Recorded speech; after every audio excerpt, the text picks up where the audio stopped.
بسم اللہ الرحمن الرحیم۔ السلام علیکم ناظرین۔ حضرت محمد صلی اللہ علیہ وآلہ وسلم نے فرمایا، حرام کھانے پینے اور حرام پہننے والوں کی دعائیں کہاں سے قبول ہوں؟ تمام اعمال کا دار و مدار نیت پر ہے۔ اللہ تعالیٰ بندے کی مدد کرتا رہتا ہے جب تک بندہ اپنے بھائی کی مدد کرتا رہے۔ اگر کوئی شخص اپنے گھر والوں پر خرچہ کرتا ہے تو وہ بھی صدقہ ہے، یعنی اس پر بھی اجر ملے گا۔ صدقہ دینے سے مال میں کمی نہیں آتی، اور جو بندہ درگزر کرتا ہے اللہ تعالیٰ اس کی عزت بڑھاتا ہے، اور جو بندہ اللہ کے لیے عاجزی اختیار کرتا ہے اللہ تعالیٰ اس کا درجہ بلند کرتا ہے۔ تم میں سے وہ شخص میرے نزدیک زیادہ محبوب ہے جو اچھے اخلاق والا ہو۔ وہ شخص جنت میں نہ جائے گا جس کا پڑوسی اس کی ایذاؤں سے محفوظ نہ ہو۔ انسان کے جھوٹا ہونے کے لیے اتنا ہی کافی ہے کہ جو بات سنے بغیر تحقیق کے لوگوں سے بیان کرنا شروع کر دے۔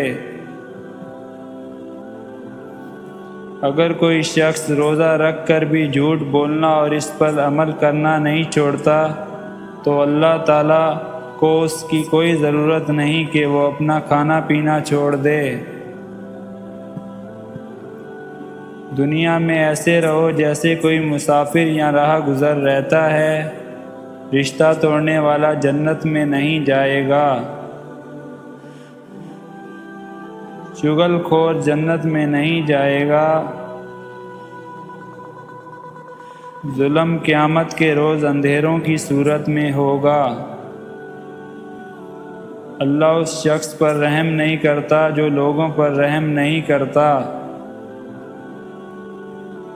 پہلوان شخص وہ نہیں جو لوگوں کو پچھاڑ دے، بلکہ پہلوان وہ شخص ہے جو غصے کے وقت اپنے نفس پر قابو رکھے۔ مومن ایک بل سے دوبارہ ڈسا نہیں جاتا۔ جس نے مجھ پر 1 مرتبہ درود بھیجا اللہ تعالیٰ اس پر 10 مرتبہ رحمتیں نازل فرمائے گا۔ اللہ کے نزدیک سب سے محبوب جگہ مسجد ہے۔ میں آخری نبی ہوں، میرے بعد کوئی نبی پیدا نہ ہوگا۔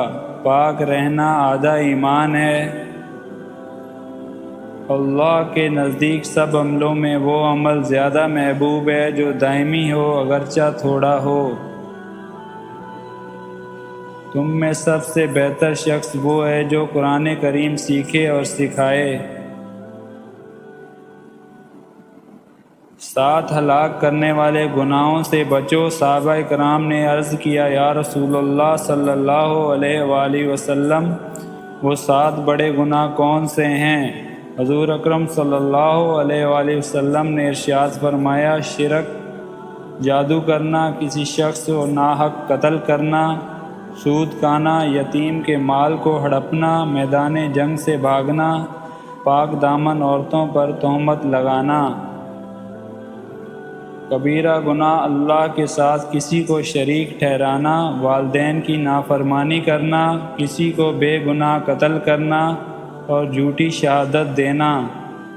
حضرت محمد صلی اللہ علیہ وآلہ وسلم نے فرمایا، جب امانتوں میں خیانت ہونے لگے تو بس قیامت کا انتظار کرو۔